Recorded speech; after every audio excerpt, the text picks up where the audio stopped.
Apprehend God in all things, for God is in all things.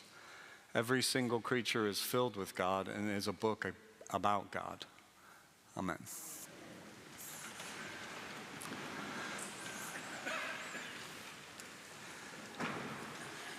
Thanks for coming out.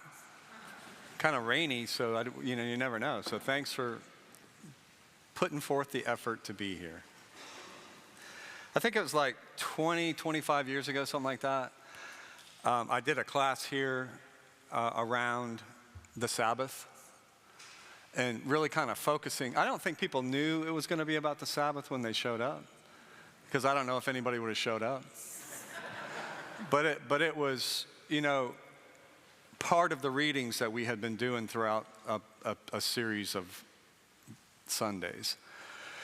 So I was really interested to see from the people who were going to come, is the Sabbath desirable or even possible in our times today, in our 24/7 life? And by Sabbath, you know what I mean, right? I want to make sure we're on the same page, right? One of the 10 commandments, and the big thing is don't work, use the time to rest, okay? Pretty open-ended about what to do on the Sabbath, at least initially. And so I wanted them, just like I hope for you and for me today, to see that the Sabbath and what you do with the Sabbath, how you practice the Sabbath is going to be up to you. Because the Sabbath is a gift. It's a gift of time. It's not an obligation. At least it's not what it was intended to be, in my mind. So I said all that stuff, and I said Sabbath is a gift that's intended to help human beings live well. And you get to decide what that means. And so I said that, and then I said, so what do you think? Expecting, yay! And I got back, exactly what you're doing. Same thing, just kind of silence. And I thought, since we were in this little class and I was leading it, I can wait them out. And then somebody just out of pure uncomfortableness is going to talk. But that somebody ended up being me. Because it was just so uncomfortable.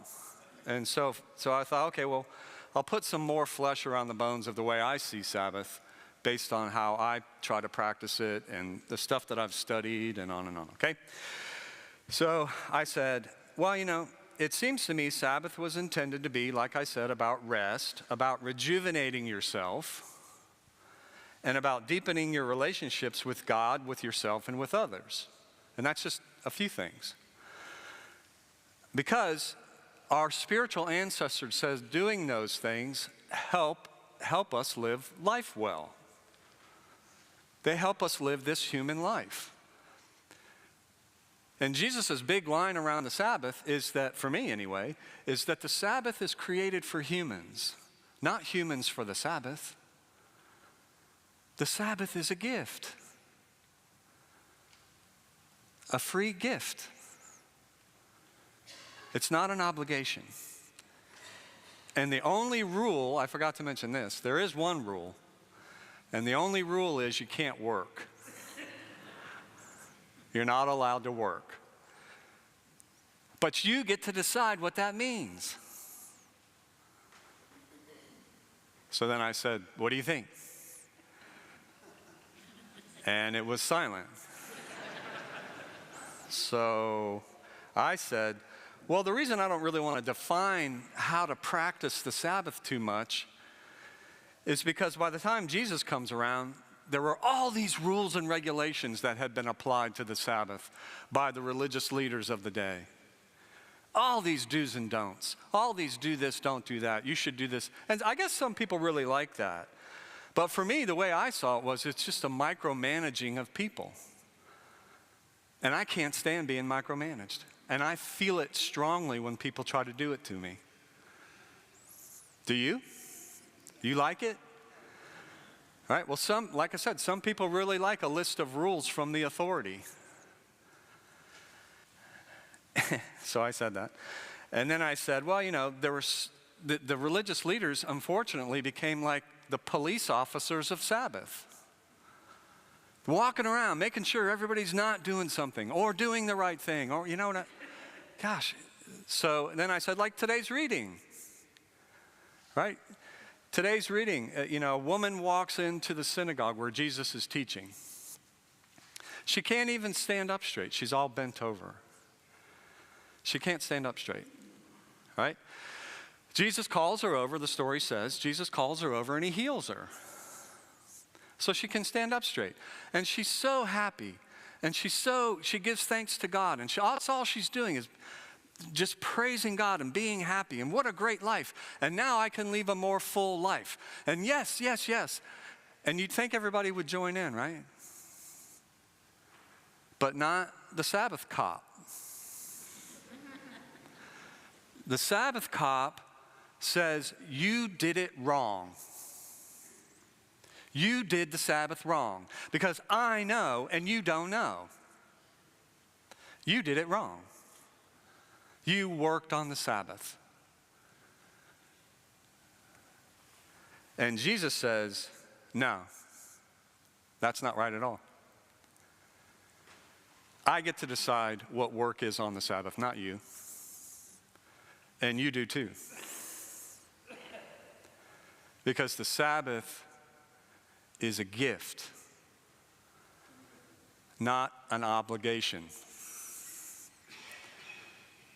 The Sabbath doesn't mean that work somehow or another is bad. The Sabbath is trying to help us balance and live what we might call a work-life balance.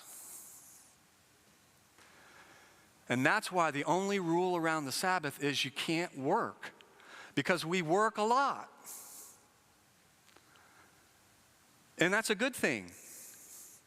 But we need some other way, some other part of life, some other way to say, my life is more than simply what I produce.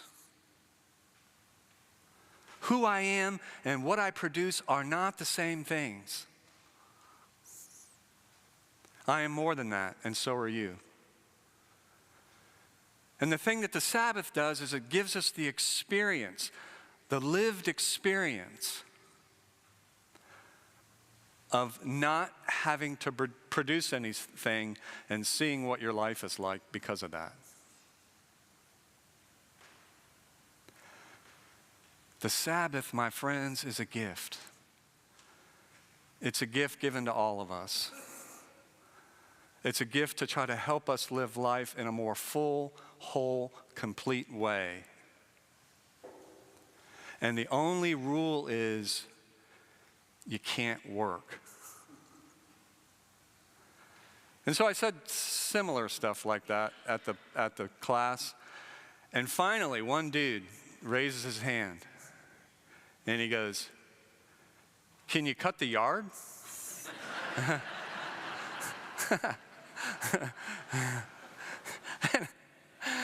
What do you think, right? Right? If it fills your life, do it. But you get it. The Sabbath is a gift. Amen.